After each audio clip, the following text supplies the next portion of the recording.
So today on Legal Journeys, our guest is Tulane Alum Toni Xu. She is class of 2016, and she has embarked on a startup that's a legal startup. We talked to her about her journey and living in New York.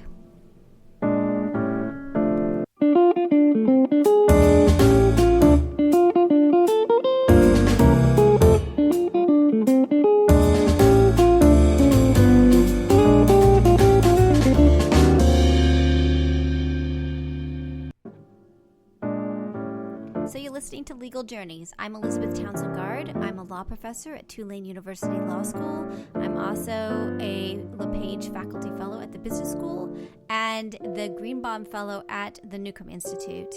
And I'm looking forward to chatting with Toni about her journey through undergrad, law school, and now New York.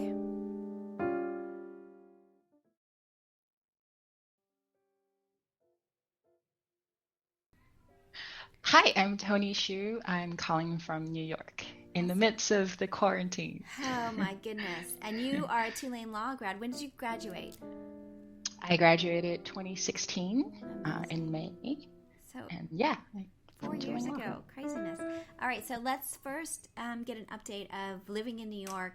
We are at April 19th, Sunday, April 19th, 2020. Tell us a little bit before we get into you and who you are. Tell us about your life right now and being in New York, and that seems very scary to me. Yeah, it's a bit crazy right now. I haven't left my house for about a month and a half at this point. Us too. And I kept wanting to go out, especially yesterday. I really felt this urge to just go out, but there is a balance between going out and getting sick and staying home and going crazy. And are you all, you're with your husband, are you with, how are you getting food and all those sorts of things? So two methods of getting food. One of them is delivery through Instacart. Yeah. We order from Costco. Thank God we could still do that. And the second one is we go out during midnight and then go to the corner store to get instant ramen. Really? You do? That's your Yes. big journey is going out? Yes, that's our luxury. Funny. But that stopped about a month ago because the corner store changed their hours to 9 p.m. And 9 p.m. is a little too dangerous for us to go out. Yeah. That's interesting. And where are you in New York? What part of town? We are in Chelsea, so I would say Midwest. Yeah. And so how is the world there? We're seeing that does it just feel all scary and freaky, or does it feel like, well, I'm in this neighborhood, so it's not as bad? Sort of, how do you feel about sort of all that? I feel both isolated and connected to my neighbors. I say that because every day at 7 p.m., everybody goes onto their balcony and bangs their pots and shouts. It's kind of like Mardi Gras, except it's no throwing beans. It's just, I think people were cheering for the medical workers and their delivery people, essential workers. Yeah. Very cool. And do you do that as well? Do you go out on your balcony and... I am not a shouter, as you know, so I keep my head out and watch them. Right. Bang from the inside. Yeah, exactly. Okay, cool. I felt more connected to my neighbors during the quarantine time because of this. Yeah, interesting. Yeah. Very interesting. Interesting. Okay, so the other thing that we had sort of, before we get into sort of what you do, you had made a comment to me that it's kind of your lifestyle anyway, that you're kind of a shut-in, and so am I. I'm very much like an introvert. I looked up a couple, we've been now in for 5 weeks, I think, or 6, and I was saying to Ron, I feel just really okay about this. Yeah. The pressure to go out, I don't have to drive anybody anywhere. I'm so comfortable nesting it's like I'm a little afraid of when it gets like we have to go back out in the world. There'll be like this. I realized that I felt like there's pressure to go out and do stuff. So I'm curious how you feel about that, because I think you share that sentiment. Totally. I feel the same way. Before this, I definitely felt the pressure to go out more, to be social, because part of being a startup owner is that you are a lot of the time alone by yourself, because you have to do all the work. Right. You have to do the marketing, you have to do the research, legal stuff. You're just working all of the time. And so, and then if you're not, you feel like, if I'm going to go out, I have to network, because it has to all be about the company, right? So there's a kind of sense of like your time is not, there's no like, oh, let's just go to the park kind of time. It just doesn't feel that right. It doesn't feel like I don't have time to go to the park. You know? Even when you go to the park, it feels like I'm allocating this time for leisure, so I remember, that I could keep saying. We've got these pictures of when I'm a baby professor, and that baby professors like are just always cramming for the next class.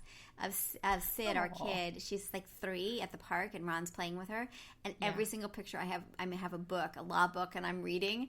And like so, I only see like my baseball cap and the book in every picture that year, because I've seen some of those pictures. Yeah, it's those hysterical. Are adorable. I got bit by something. How can you get bit by something if you don't go outside? This is a good question. Exactly. Okay, so let's take us back and sort of introduce you to our audience. So tell us, you were a Tulane undergrad. So tell us how you got to Tulane in the first place. Sort of where do you start? Where does your story begin? And sort of tell us a little bit about who you are. Oh, yeah. I love telling this story. I was a Chinese person growing up in China. Until 17, I decided I wanted to go see the world. So I applied to a bunch of universities with no really criteria, because I was a kid and knew nothing about the US. So I applied to, I think, 7 or 8 colleges, and Tulane was one of them. I basically scattered. Where else did you apply? University of Washington, University of Ohio. Where else? Somewhere in Boston. I think Boston University. So basically I scattered the map and then applied for a university in each region of the U.S. And Tulane was the school that seemed most warming to me. They gave me a great scholarship, and there was even a newspaper article written about me in my hometown. It's like, really? This girl received a lot of scholarship. They made a mistake. They combined all of the school scholarship together, and that was like worth $1 million or something. And they called me the $1 Million Girl. And instantly I became famous in my hometown. I'm known as the $1 Million Girl. And I was like, I need to go out and correct this. That's really funny. Yes. I like that. So that was like at 17. So you arrived here on your own? Did you come to New Orleans? You're so brave. It's so funny because, like, you're like, because we're kind of similar in the sense that we're kind of quiet, geeky girls. Like, would you say that? Like our path, but like really brave in crazy ways. Like you, I was, right? I was quite ignorant, and that probably contributed to the bravery. Yeah. Okay, so you got here and you went to undergrad. Did you do your full undergraduate here? You started... Oh, yeah, I did. I stayed at Tulane for, 8 years. Wow. So tell us about a long time. So like many undergrads, I didn't know what I wanted to study. So I tried a lot of things. I studied economics, music, psychology, biology, chemistry. Eventually, I decided I wanted to study philosophy, the one subject that studies all other subjects. Nice.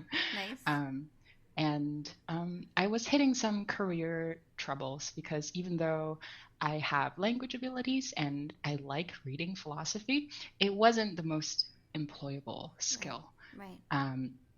And at the same time, my boyfriend at the time, Dan, which you knew, was also having similar issues. He was really into philosophy as well, and he went to law school, and he loved it. The whole way of thinking about the world was really a nice fit to his personality, and that was a huge influence to me as well. Yeah.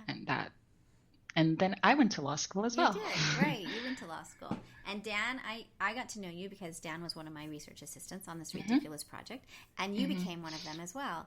So tell me a little bit about your, and you both were just like the thing that was so great about that project, the Durationator, is that it took it was really hard work, and the students were really dedicated, and you became part of our family. That it wasn't just like it was like this weird moment. I mean, not that they don't now, but it was just different because we were all trying to make this ridiculous thing that was impossible, and something about that impossibleness made us really close as a group. Because like no one understood what we were building, and in some way we were like a baby startup, right? We were a baby startup, and so that's kind of what happens with startups is that you become either you fall apart or you band together in these crazy ways to fix problems. So tell me a little bit about law school and also working on the Durationator and sort of what that was like for you. I've been nodding my head emphatically all this time. Yeah. If you can't see me. Yes, I totally agree with everything you said, especially since I now have my own startup journey. Yeah. I like looking back to Durationator. I'm grateful that I was part of that because you gave me a preview of what I was going to go into in the future, and that's not something that you usually get when you go to law school. You go to law school, or at least when I went to it. I had this idea that I would just be reading a lot of law books and writing legal review essays. I think it's still true that law school doesn't really take a hands-on practical approach as much as it should. I know our law school has a lot of clinics and try to train students that skill, but there's a lot more experiential learning and pro bono work. But that, for me at least, and I'm writing a paper right now on this concept of immersive learning, which is different than experiential learning, is kind of what we were going for when we don't really understand what we were doing, which is this kind of like we want to be the startup, not giving legal advice, but understanding the pain of it so that we can be better lawyers when we're out in the world. That's sort of the idea. So you were living it as we were trying to experience it. And we had a lot of chaos. It was a lot, It was. And I was, I think as a law student at the time, I had no idea what going into the legal world would look like. So I thought it was a lot of principles and it was a lot of writing theoretical articles. And it's helpful. It teaches you how to think like a lawyer, but I definitely needed more practical experience to go out to face the real world.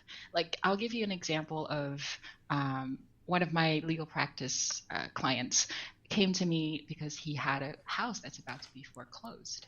And I was looking up foreclosure laws in New York, and all of it were 100% brand new. I had never been exposed to it, not even during the bar exam. I had to really look at CLEs, the continued legal study classes. I think I watched 4 of them to really get an idea of how I would even begin filing for a case. And I spent hundreds of thousands of dollars getting a legal education, and it didn't prepare me for this. Well, that's not fair. It prepared me only on the principal part. And it taught you how to think so that you could do that quickly. Like the idea that you could get up to speed on, that's what my dad used to always say, is like, because he practiced in every field you could imagine. And and it was like, it's the skill. Like you could take your skill and apply it. And you're just a really good reader and researcher, right? Like that's you can true. Really think through things quickly. That's true. And then that's a good realization, that moment when you realize I can do anything. Totally. I can practice any area of law as long as I study. Yeah, exactly. Or read more. Now, you were a law student and you were great, and I totally adore you, and you're super great. And we had a crazy Thanksgiving one time where we had the massive, before we move on, because we have to memorialize. So we often have strays, people that don't have places to go for Thanksgiving. We've done that for a long time with law students. And so you came over with your boyfriend at the time, and we had the most massive, was it Risk? Was it an 8-hour, how long? It was Risk. we started Risk and it took 8 hours. Yes. It felt longer than that. Yeah. Was it longer than that? It felt longer. Yeah. It was a crazy game. But it was really fun and memorable. There was a lot of twists and turns and deals going on and all of that. Yes. So it was really nice. It was fun, really fun. I remember making a deal with your daughter, Kate, and that was what eventually led to won the the game, result. right? Yeah. You guys did an alliance, right? Yep. She was Yeah, little you at the have to. time, too. She must have been about 8 or something, 9 at the time. Yes. Yes, and really adored you, like looked up to you in this huge way. Okay, so you got into law school, and what's interesting about you is that you are kind of a big fish in a small pond. Wasn't the Chinese. What was happening here in New Orleans? There was a ton of cases happening here about, wasn't it the drywall cases happening here? Mm-hmm. So tell us a little bit about that and sort of what happened after you graduated. Oh, yeah. This really launched my career. So when I was during the final year of my law school, there was this class action or complex litigation case going on called the Chinese drywall case, where a lot of Chinese companies who are affiliated with each other were sued by homeowners in the southern states after Katrina. And they needed a translator to translate all of the Chinese documents. Louisiana isn't really a attractive place for Chinese students, as I later found out. So I was one of the few Chinese students here that could help the law firm proceed with this case. And so all of a sudden, I was in the middle of this huge case that was sort of like a landmark case for complex litigation that involves another foreign country. So that helped me launch my career into class action complex litigation. And I made a lot of really good connections. And one of the connections, my friend Pearl, got me a really good job after law school to work in New York, to continue to work on complex litigation. They were suing Monsanto in the Roundup case. And yeah, I was just really lucky being the big fish. Well, I wouldn't say a big fish, being a Chinese speaker in a place where that is rare. That's really interesting. And you're super smart, and you see things, and like your background, like it isn't just that you could translate, like, right, like you're one of our stellar superstar. I mean, you're amazing. So, I mean, I think it's a combination of like the opportunity and yeah, I mean, seriously, like, you know, I mean, you see things in ways that others don't, and you see the complexity of it. Your brain works that way. And then you can also then explain it to people, which is really important as well, because you can see it, but then not be able to communicate it. So having worked on projects with you, I know that about you. And you've got a really great way of working, so that helps too. I mean, it's a whole different, you know, people always talk about like, you know, team building and sort of how you are on a team and all of those things. And that's super important. I think we need more of that in law schools, of like how you work with teams, and you've always just been amazing. So, yeah. Yeah, enthusiasm is definitely my number one criteria for working with anyone. That's really cool. You got to be enthusiastic. I like that. The enthusiasm, that's good. I like that. Okay, so then you got to New York. So you just go to New York, right? You like decide, like, you could have stayed here and been comfortable, but you just did it. You jumped in and then you went to New York. So tell me how New York was. And you had to take another bar. Did you were you barred in tell me about your experiences. I had this dream of going to New York. Maybe the 6th year in New Orleans. Really? When I had this, to recall back to our previous conversation, backtrack a little bit. I had the same feeling when I was growing up in China, and the same sort of environment, and I wanted to go out and I wanted to be in a place where it's different. Yeah. After being in New Orleans for a while, I felt the same way. Like, this is not where I want to be. I got to move on to something different. And New York was different. And I set my mind to do it, and I did. And so how has New York been? So tell me what happened once you got to New York. When I came to New York, I slept on Pearl's couch for a week, applying for apartments. It was very, very different. When I was in New Orleans, I had this great apartment that was 2 floors, I think, for $600 a month, which is crazy. And I moved to New York. I was looking at the rents. They were around $2,000 per room, and you have to apply, and you're competing against 5 or 6 people at the minimum. So my first apartment in New York was this shoebox where my bed, which is a queen size bed, was taking 3/4 of the room. So I went in, and there's a mirror. I can see my sad face coming home. And then there's a bed. And that lasted for, I think, 6 months when I was first doing my position at the law firm. But it was exciting because I made it. I made it to New York. I think I was listening to music that was encouraging me as like someone who made it to New York. Right. When I think back, it's kind of cheesy. But yeah, that was all a part of the journey. Totally. And so tell me a little bit about what you're doing now. Because you're now, tell us more about what you're doing now. So I am, my husband and I founded a legal tech company where we automate immigration for people who can't afford it or want to find a better way. What we do is we basically look at well, let me give you a little background first. When you apply for immigration in the US, whether it's a visa application or you want to get a green card or citizenship, the paperwork and the bureaucracy is crazy. You have to fill out hundreds of forms, pages of forms.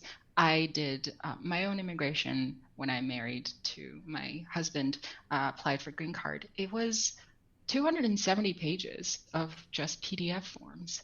It was crazy. So we decided that we could probably automate this. And at the time, it was an innocent little idea, right? It always starts that way, right? Always startups, innocent little idea. We could probably do it in 2 months, we said. That's awesome. That's awesome. Like a normal thing to say, right? Yes. I remember like building a little prototype and then using some webhooks, using some established solution that you pay for online. And it was really easy. And then we decided to gradually make it more sophisticated. Let's build the technology from the start. Let's just do everything ourselves. We have complete control. So we started to learn like programming like a real programmer. Like I knew some programming before, but it really wasn't enough to make my own company. And so we started doing that. And then a few months passed. We decided that we can't, there is no possible way we can make this thing whole. So we decided to hire an outside engineer as an independent contractor. And this guy is great. And he's really showed us what it means to be a programmer, but also at the same time, it highlights you need a team of engineers, a team of designers. You need to make it worthwhile for people to come work for you. You need to sell them on your vision. And we've been working on this ever since. And now we're running into other sort of issues. Now we have a real prototype, like marketing, how to sell it to the people, how to make people trust your product, because we're selling a legal product, and people having real life crisis tend to find lawyers. And the first thing they want to do is talk to somebody, like get somebody on the phone to hear your story. And they're naturally resistant to legal technology. Interesting. So we had this conversation over and over again with the Durationator, which was legal information versus legal advice. Like you're not the attorney. Like, and we were very much about like, we're just providing resources. And for those that don't know, Durationator is this software program or kind of like way of life that helps you figure out the copyright status of any work anywhere in the world. And so we coded like crazy, and we had the same journey. We made it ourselves, then we hired an outside group to work with us, and then was sort of like then the next step of like, well, how do you get it out to people? I feel like I've switched in some way. We're thinking about sort of what we're doing now, and I'm wondering if you like, I know that you have your own law firm now. Do you feel like maybe the software sits in a law firm so that they can talk to humans, and that it speeds up the process of the legal work versus something that's like, oh, no attorneys, no humans. Humans seem to matter to people. So I'm curious if you're finding that as well, that we're seeing that people, like we send a report to someone and we now say like, and we'll give you, come chat with us after you read it, because they want the human connection. Yeah. which I think is really different than, when we started 10 years ago with the project. So, so tell me what your thoughts are about that, Yeah, I by and large, I agree with your conclusion. Like, people still need a human at the other end of the line to tell them it's okay, even if everything they do is telling you it's okay. Right, exactly. They want to hear the human say that. It's very interesting, right? Right. And legal technology, although theoretically could replace some legal work, it's just not enough. Like, we're not there yet collectively to make that jump, to completely use technology to replace lawyers. I think it's a great aid. It cuts my work at least 50%. Like, I don't have to do the grunt work. And the details, like, I mean, this is what I'm seeing. I see, like, and also, I don't know if you've seen this, because I imagine you did a ton of research. The legal tools that are out there are often very simplistic. Like, they've taken a database, or they've taken a form, they put it into a new form. The USPTO, good example, right? Trademark, all these trademark apps out there, they're just stupid, right? They're just basically putting some, like, you just go to the USPTO and do it. You don't need to do it through these other things. But if you're doing something sophisticated like you are, like you're trying to get them through 250 pages of material, it's complicated. And so then you have a situation where how do you get them through it? Like, it's this balance of, like, if you really are doing complex work, now you've got the situation of, so are you having them interact with the database and the software, or how are you, what role does your interaction, how much are they doing, how much are you doing? Because I think this is really complicated. This is what we ran into with Duratiinator. We built a great thing, and then it was too hard for people to use because they were like, I can't enter, this is freaking me out. Right? Yeah, this is interesting because, and this is what I spent most of my past few months on, is this UI UX design, decision making. And explain what that is for those that may not know. Right. So UI UX means a lot to people.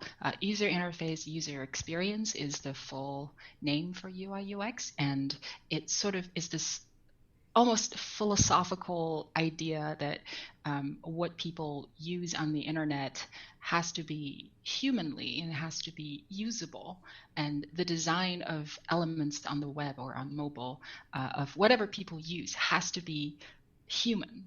Right. And this idea, and also scientific and engineered in such a way that it's rational and functional. And a lot of what traditional legal services and forms that we deal with as lawyers are not designed. They're just sort of tossed out there, and we're taught in law school, you need to know what this is, you need to know how to fill this form, and if you screw it up, then you're screwed, and you might lose your license, and your client's screwed. But UI UX has been, I would say, a revolution in other areas other than law to really make things understandable immediately to the person using it. Right. And I think it has a lot of space to develop in law as well. And that's what we try to do. Even though a lot of the time we're not really reinventing the wheel, because we can't at the base of it. Right. The PDF forms are government given. You can't change what they ask, but you can make it more digestible. You can make it more friendly. You can rephrase the question in such a way that it doesn't change the meaning, but is immediately less daunting. And that's big. And that's always been the sort of struggle and I imagine working with your engineer that's the struggle too, which is this balance between what the law needs versus what the design needs. And that is hard. I mean, it's not an easy thing. So, and you're working with laws that are really complicated. I also feel like with the Duratiinator, because I think we were successful with it. I mean, it's still going, but it wasn't like what we wanted. There was a lot of struggle. And I think what we learned from it also was that I learned a lot about the law by building it. And I'm curious if you feel that way too, that it was an interest, even if it didn't work the way we wanted it to. Oh, you can't hear me? Yeah. No? Yeah.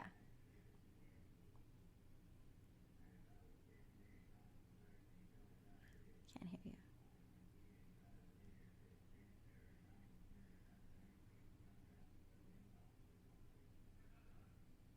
No? Hey, you're back. Cool. You're back. I'm back. All right, Sorry. cool. So I think the other thing is sort of in building these very complicated systems and getting them to work. I think there's two levels to it. One is like, can you build a system that the general public can use, which is really complicated and super hard. But I think in building it, the Durationator, I learned a hell of a lot.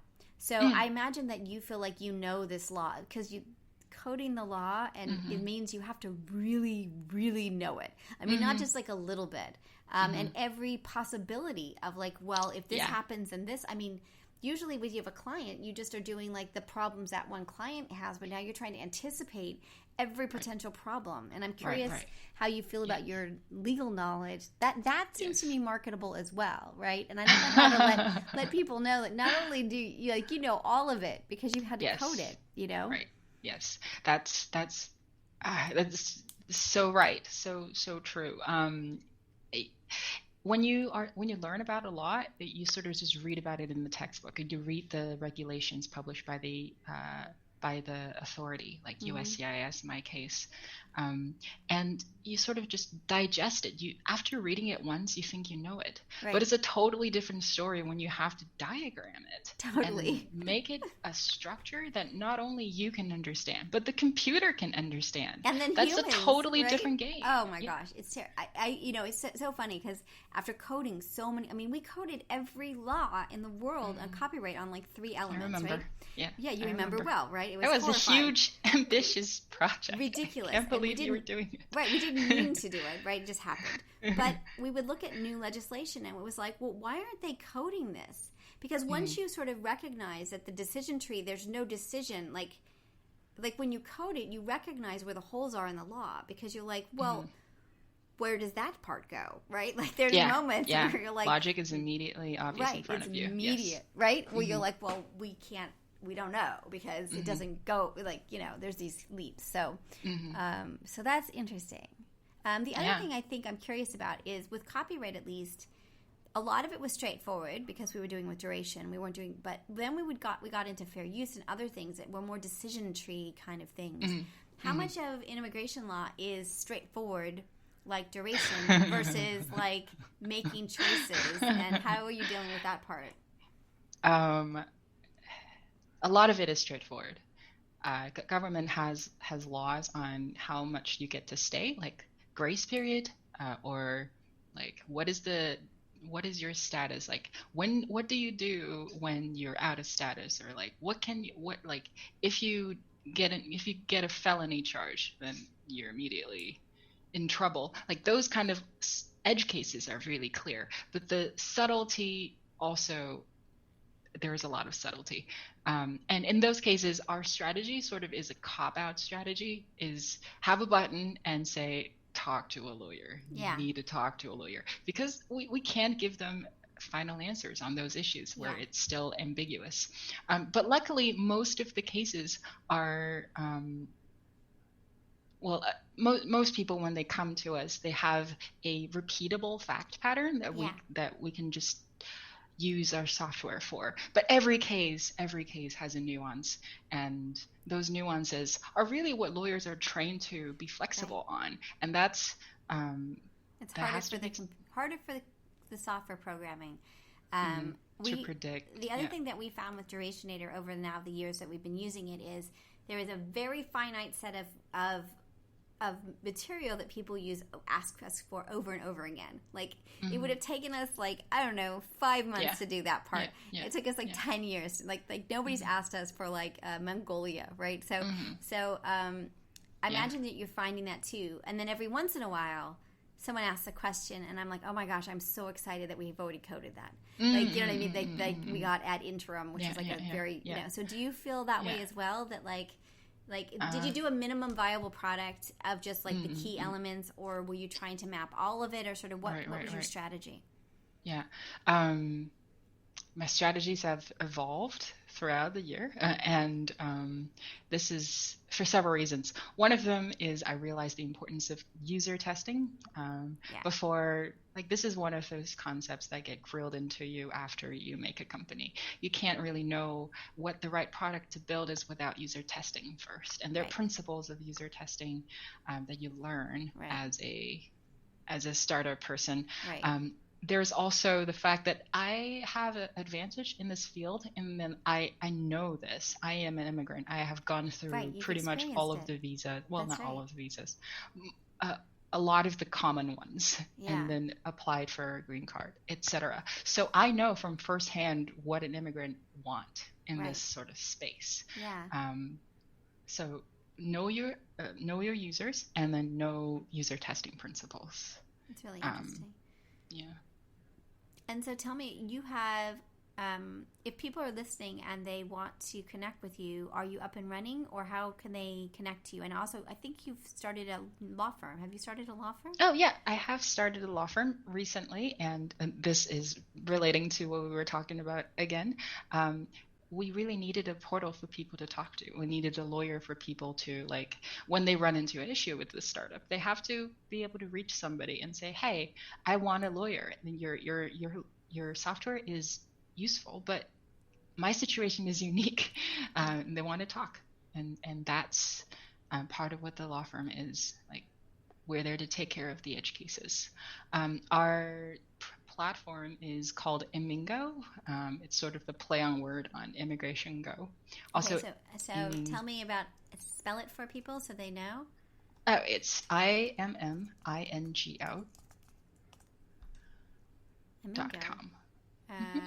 No, I spelled it wrong. IMMI. INGO. Okay. That's okay. This has been a contention between my co-founders. It's like we needed to... Oh, there we go.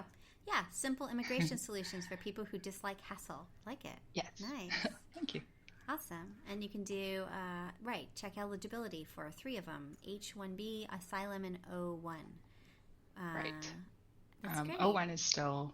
We have discovered some issues with O-1, so we are putting it on under construction. That's really cool. Look at this. Okay, so I'm going through it. I'm always nervous when people look at our site. Oh, it's really cool. Now click here. And then it tells, okay, that's really great. And then tell me about your business structure, the business, like what's the revenue stream, or how are you, how does this work exactly? Yeah, so people can come on here and then purchase a fully DIY immigration package. For example, if they want to apply for asylum, they could go onto our site and fill in basic information using guides that are friendly looking rather than just a plain, simple PDF form. And they will be walked through the entire process. And we have a translation function being built right now where they can fill out the information in their own language. Which I think is a huge value add because immigrants don't tend to speak English that well. Yeah. And at the end of it, they pay us flat fee, which is significantly lower than a legal expert on this. And they don't still feel comfortable about the application. They could pay an extra fee for a lawyer to review it and walk them through it. But our goal is for the entire process to be entirely hands-free and affordable. And are you focused on the Chinese experience or all immigration experiences? We're focused on the Chinese experience for now, and working on really building a community of users that will give us feedback immediately after they use it. And we have plans to expand into the future, but because I don't personally know the Spanish market, I don't feel comfortable offering that service quite yet. I want to make it rock solid before we expand. Well, and your language skills and all of that, I mean, that, it must be really nice. And then how do you connect to that market in China? Like, are they people who are already here, or are they back in China? Sort of, what are you doing exactly? Yeah. There are people who are already here, and that's the primary target group we're focusing is the international students that are already here, or people who are already in the workforce and need green card help. And there are online forums, and there's this app called WeChat, which the users in that group tend to favor. And just go into those forums and doing advertisements there, and then having a WeChat public account all those things are what we find the most productive. Very cool. All right, so this show is called Legal Journeys, and it's sort of your experiences, and not everybody has a different path. So I guess to sort of sum up what's happening, let's talk a little bit about the law students now, and sort of any advice you give to them in terms of, like, because you really made your own path in lots of interesting ways. Yeah, and, guess I did. Talking, and this is really aimed at both, just in general our community, but to our law students who are kind of struggling right now with sort of what's happening. So any thoughts or advice to them in terms of life and making your own journey and your own path? Yeah. My advice would be do what you're passionate about and don't be tempted by easy solutions. Try to figure out what the root of the problem is and do it your way. Like, do it in an innovative way, do it, like, solve the problems in a way that you think is the best way to solve it, and find that problem you care about. And then do you feel like you needed to do that, because I love that advice, do you need to balance that with, like, making rent and other things? Like, how do you, like, choose your path and do what you're doing, but also it's hard, right? It's hard to be. Yes. Definitely. You have to I have to pay my rent, and I take on contract work to support my vision of building this company. I would say keep your vision, and those of you that have visions of a specific way to change the world, don't lose sight of it. And you can do anything you want to support yourself while pursuing that vision, but just don't lose sight of it. And the experiences that you get often sort of, we were talking about this with another group just before you called, which is it all builds. So you may be working in a law firm for a period of time, but you're learning skills, or you may be working someplace else, but sort of strategize on, like, what can you get out of this to build towards what you need to go next, right? So, I mean, I think, like, the New York jump for you was, like, it may not have been exactly what you wanted to be doing, but it got you to that next step of where you wanted to be. So, so recognize that this is really your journey is like all these different puzzle pieces that put together, and then suddenly you are the person that you are, but that there's a lot of little steps, and that it's okay to not be doing exactly what you think you need to be doing. It's okay. Like, you got to give yourself a little bit of breathing space to say, it's okay. So. You got to do that. You got to do that at sometime. Do something you're not supposed to do, and then see how it makes you feel. And you can always go back and jump to something that you normally are expected to do. But do something you're not supposed to do, and see how it makes you grow. I love it. Well, Toni, as always, it's always fun to chat with you, and I always feel it's fun to chat with you. The time goes so fast. Anything else before we end? I want to congratulate you on doing this Legal Journeys show. I'm very happy that you brought me as one of the first 3 speakers. Yes. I'm so honored. Yes. I hope it does well, and I hope my advice is helpful to the law students right now. Well, I think your journey's amazing, and that's kind of what we're trying to highlight is, like, there's lots of ways and lots of paths when you get a law degree, and to make your own road, sort of figure out what you want to do. Yeah, law degree is very powerful. It just is. It is, right? Yeah. Weird, and right? You can use it any way you want, as long as you're brave and creative. Love it. All right. And you're okay with us posting this? Do you need to review it? Nope. Awesome. I don't think I said anything embarrassing. Nothing naughty. Not one naughty thing. All right, hold on just a second. So you've been listening to Elizabeth Townsend-Gard, that's me, and Toni Xu, and she was talking about her new startup, Immingo, IMMINGO.com. So if you take a look on it, it is pretty cool, and I can't wait to see what happens with it.